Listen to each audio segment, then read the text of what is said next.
What's up YouTube? My name is Daniel Carter at Afro Herpkeeper here. I am here with Mr. Gage Howard at the Dallas-Fort Worth Reptarium, and today we are putting together a very special project. Gage is much more experienced than I am at this particular type of thing, so he's going to be taking the lead and I'm going to be providing emotional support and commentary. As you can see, Gage and I have the same incredible sense of fashion in our choice of apparel.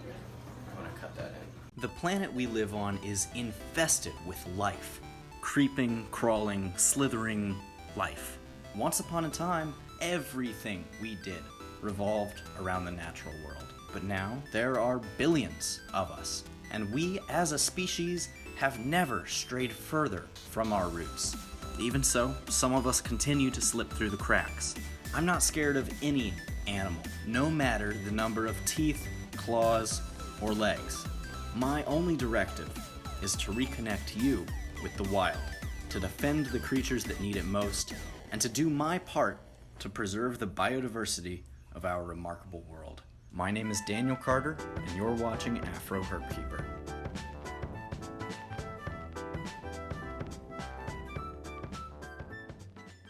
Today what we are doing is we have a special double feature. Not only are we at the incredible Dallas-Fort Worth Reptarium, we are decorating a very special enclosure by a group called Tanked Modern. So this is an all acrylic enclosure. It's made by some very nice folks in San Marcos, Texas. I'll tell you what, it's a very expensive enclosure, which is, why I'm glad that I got it in exchange for doing this video. But we're going to try to do this thing justice, and what we're doing today is putting together a very large, tropical, Costa Rican themed vivarium for hopefully some thumbnail dart frogs, maybe some glass frogs, and I'm thinking a small species of arboreal gecko. So before we actually get to that, since I got this thing for free, let's talk about it and why it's cool. So like I said, this is an all acrylic enclosure. It's got these easy access panels. You just undo the clasps here and take them off. It makes cleaning and access super simple. On the front here, you can see we actually have this curved acrylic panel. It's really nice, very professional, and just looks super sleek. This is like a living room tank as opposed to a reptile room tank. You can't see this from over there, but on the back here we actually do not have these rounded corners. We have solid, sharp 90-degree angles, and that's because this enclosure is actually meant to be mounted on the wall. We have these little guide holes on the back where you can actually affix the proper equipment to attach this to plaster drywall. So we have this super cool enclosure, and we also have an array of supplies that we're going to stock it with. What we're doing today for this video is just putting together the enclosure. We are not going to include any of the animals yet. So we're doing flora, we are doing substrate, we are doing all of the technical details. We're not doing fauna just yet, but we'll be back up here in a matter of weeks to finish this thing off and do I think a full tour of the Reptarium. So Gage, what's our first step? First step is the cork background, so we'll turn this on its side. So we're spraying foam into this too, right? Mm-hmm. But so that'll be the spray foam. Cool. But first we are arranging the cork bark in a way that looks appealing and natural. Right. And it's okay if there's spaces in between, that'll be filled in with spray foam, and then silicone on top of that, and dirt moss on top of that. Cool. So y'all, if you have followed me for any length of time, you'll know that I've never done an enclosure quite like this. Not quite this methodically put together, not quite as large as this, not quite as intricate as this. Gage has been doing this for a very long time, so I'm grateful for his help. So if we want to have this branch about in the middle, I guess we should do. So a lot of times you can make like little caves in here. You just gotta make sure spray foam the back so the frogs can't get back behind the background. That does look like it does look pretty cool. I love this one with the little branch hanging off the end. That's a good piece. Yeah, it is. Alright, so we've got all of our cork bark pieces in here. We have them arranged the way we want to look nice and natural and foresty. And now what we're doing is we are adding spray foam to the background. And this is going to fill in all of these cracks and crevices, and we're not just going to have a blank clear wall here. So the spray foam will probably take about 20-30 minutes to dry enough to where we can tip it up. But otherwise, yeah, we'll spray foam underneath.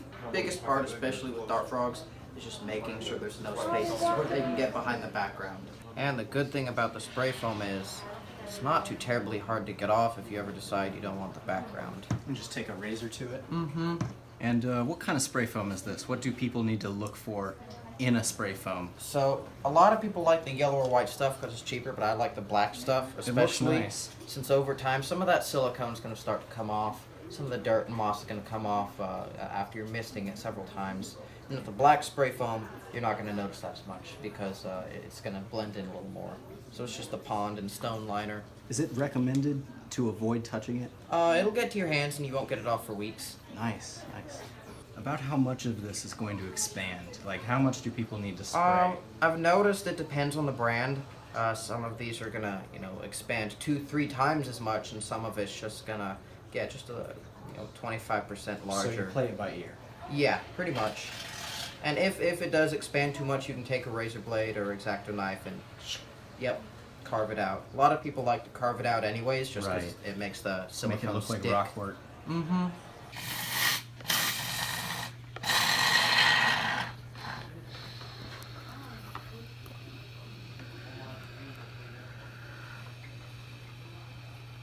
So when you're looking for a spray foam, are there any kinds that are toxic?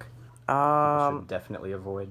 I haven't heard of any ones that are toxic, but with the silicone, if you get the silicone with like the anti-mold, antifungal properties, that stuff is toxic. So you want to use the 100% pure silicone. Then you also want to need to give it time to cure. Yeah, I usually do 24 hours. Some people do longer. Some people do 8 hours. It's like one of those fireworks. It's just a long black snake. Yep. It's the first thing I thought of. Because I learned how to do the custom tanks working here. The first time I saw the spray foam, that's exactly what I thought. If you hear any noises in the background, it's because of this rambunctious little rascal. He must be free.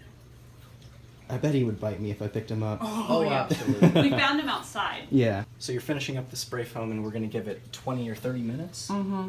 Once we've got the main part done to where we can flip it, we can of course add in spray foam if we see patches that don't look good. So a good thing about the custom backgrounds is it's always really flexible. If you screw something up, you can cover it up or fix it, or if you miss something, you can always go back and do it. So this is our completed background with the spray foam and all the cork bark intact. We are giving this 20 to 30 minutes to cure and to dry to fully expand before we continue the project. And then we'll be flipping this back on the right side.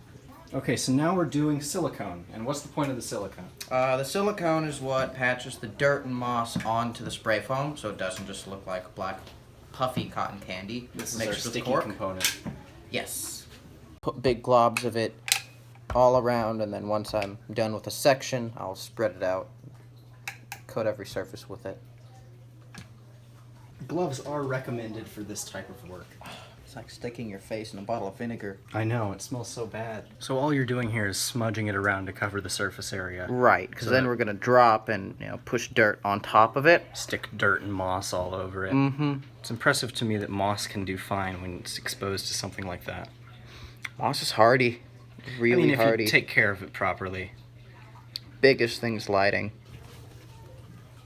So it's dirt time. So we are just coating, just lightly sprinkling over everything, pretty much. And we can get it on the cork bark and it'll just fall right back off. Yeah, and it usually takes 2 or 3 times just to make sure you've got all of the holes.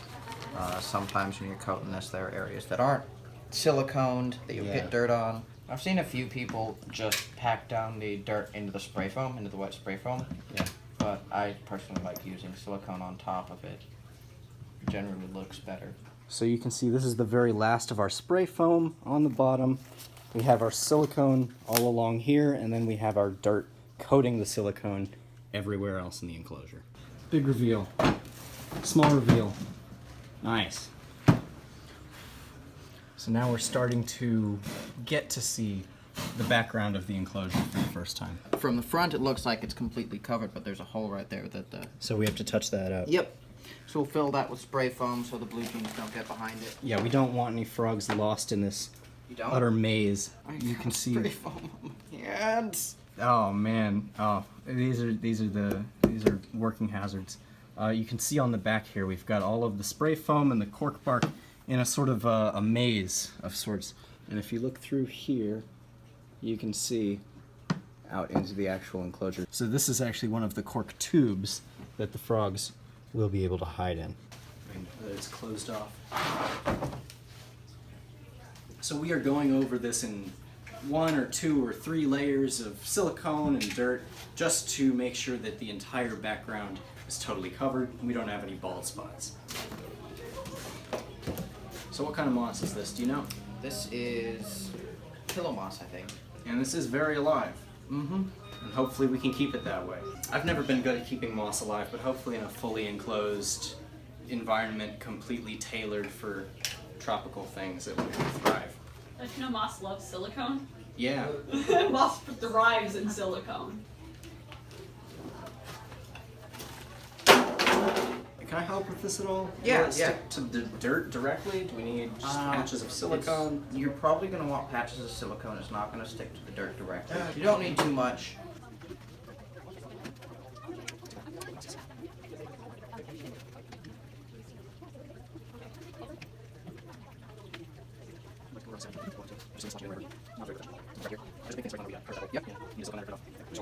So at this point we've added most of our moss to the build, and it looks a little dirty at this point, but we are going to be tidying things up, and as it grows in over time, it will start to look much more natural and sort of conform to the shapes and the edges in the enclosure. So we're officially out of this live pillow moss, and now we're using dead, dry sphagnum moss. But, you know, it'll look good. It's a biodegradable component. I'm probably going to throw some random isopods in here. Yeah? Along with everything. Isopods. I have 12 species right now. Okay, you've got more than us. Nice. What do you think? I think it looks good. I think we need more of a little of the sphagnum over here. Mm-hmm. But that's it. There's this. There you go. Here's this. Yes. Beautiful. Look at all those colors. Okay, Gage, what is this gigantic thing you're picking up here? This is ghostwood. It's sandblasted. This is going to be the centerpiece of the enclosure, if we can fit it in there at all anymore. It fit in here earlier. We might have to cut more pieces off of it. Now, when you're making an enclosure, one strategy you can take is to get people to ask, how did you fit that in there? I don't really want to cut this whole top piece off. I don't either. It fit in there otherwise. What is, we could, yeah, you got it. Next I think is hydro balls. We have this big piece of ghost wood in here, and now we are doing the substrate. So our first step is to add all of this hydrogen. These are hydro balls. I forget what they're made out of. Do you know? Clay. Clay. So we're going to put our hydro balls down on the bottom of this, and it's going to serve as our drainage layer, which is where water can go so that it doesn't turn our dirt into muck. And then after this hydrogen, we are going to include a divider, which is just window screen cut to the size of the enclosure, and then we're going to put our substrate in.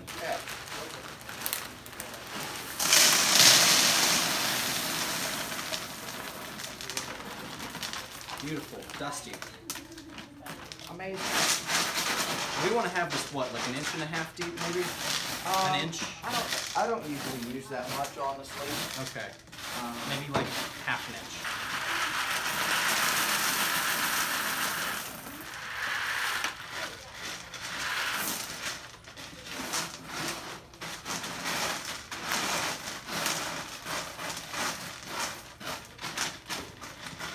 Okay, now after maybe an hour, you can see the actual structure starting to take place.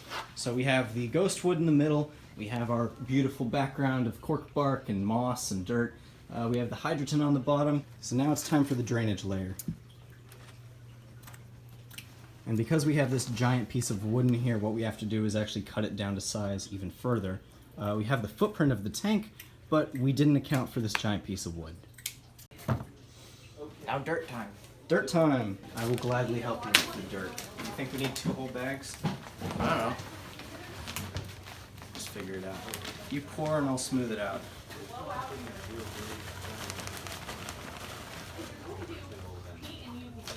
And if a little bit of this dirt sinks down underneath your drainage layer, that's fine. It's not that big of a deal. This is some nice dirt. I really What like this it. one? This is It's Faunacraft. Terraria Supply. What is this made of? Do you know? I don't off the top of my head. She goes out and measures out everything in it. It's very rich. Oh yeah, it's good stuff. It does make me think Costa Rica. So we're adding sphagnum moss on top of all this dirt, and this sphagnum moss is going to provide some really nice detritus for our invertebrates, our cleanup crew to munch on and decompose over time. So while Gage is positioning all of our plants in here, we're going to go on a bit of a shopping trip and pick out some little decor items that we think will look good on the bottom of the tank. And then your timers, the light set up on a timer. You probably want to have some feeding tongs and like a snake hook on hand, and this bottle, and then I don't know, this will maybe be different frozen or 2 times. So you just offer them that once a week, and then you kind of. So we've come back from our shopping trip with all of these cool seed and nut pods. This is from a magnolia tree. I don't know about any of these other ones, but they're cool looking, so we'll use some of them, maybe not the rest.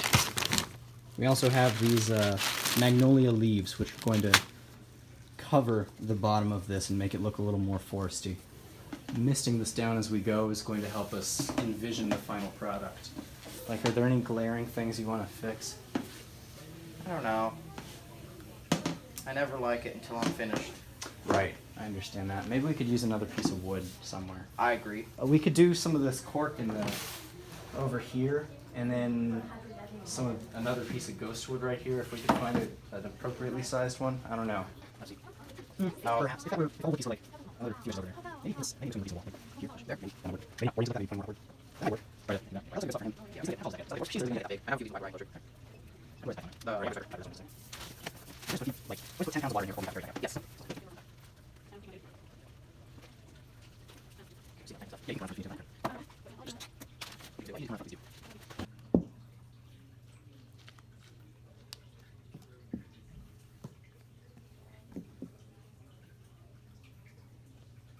And then the bromeliad. Big guy right there. Right there. I think that, yeah, that looks a good spot.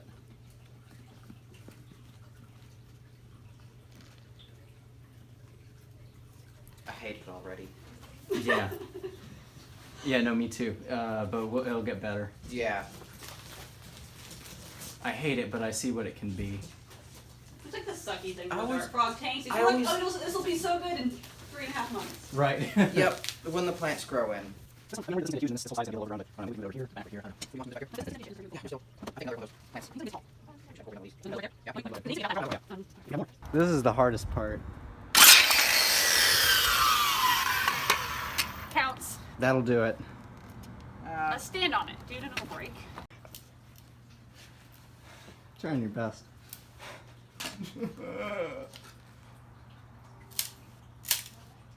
Got it. Yeah, that looks good. If we can reposition some of those leaves and things. No, I don't think we can. Starting to We look have very this. lush in there. We could have this going down. That would look good if we can plant it up there, if it'll get enough of what it needs. I think it will. It looks best, honestly. I think that's what it is. Yeah, you could incorporate that fern. Yeah, that might work. In the middle or right here. But I don't want to cover every single tree. Yeah, I don't really like this one. Yeah, I know. Yeah, I like it there. It's starting to look like a. What do you think about There's something there, and I just don't know. Yeah, I think we could have him or this cute little fern right there. Maybe put the bigger fern there, and then move the little bitty fern to that left side. That would be so much I work. will- We could probably do that. It would make a nice centerpiece. Let's do that. What, this? Yeah. Move that fern to where the spider plant is, and then put the This small guy fern in right that there. corner. I'll get here. Yeah, That's better. That's much easier. Hands. No right. She's right. I think that word use the word keep up in my life. Legit. It's like, I think at least I said aggressively. Having that masculinity finish. No, keyword master. Fuck out. You want to again? Spread. Okay, he's fine. Hell, crap, masculinity. I'm Hold on. you want to be dangerous. Yeah, I'm not personal. I'm not dangerous. I'm not dangerous. If you do anything you could do, let's not scare him. I like that. Yeah, at least I do. At least I do. Where? Yeah. Oh, he's just Oh, more things. Mr. Really. Yeah, no. Yes, sir. He's not good at anything. Buddy, you're my favorite lizard. You're my favorite. We don't you. We don't you. Oh, shit. Yeah, I agree with Well, that. yeah, He's lovable. he's a very lovable lizard. I think, if I call him, I mean, I don't have a problem calling him Steve, but I think he's just his name. No, Yeah, Mr. Cute. Mr. Cute, but he's- Ah, $4,000. Ah, Jesus Christ.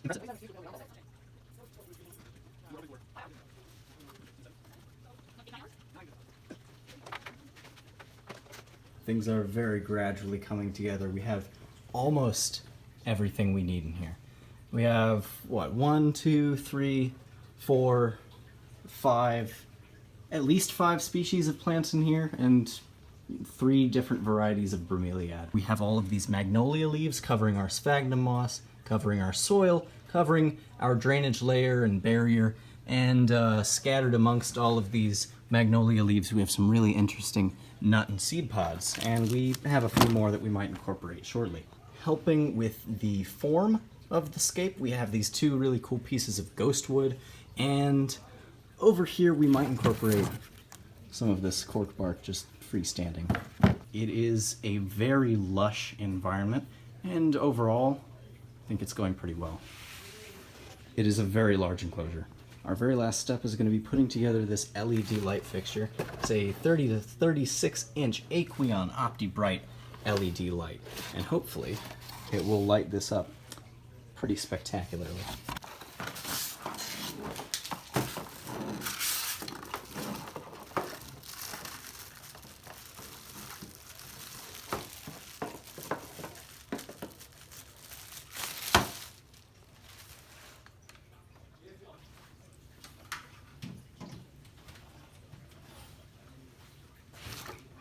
Have light.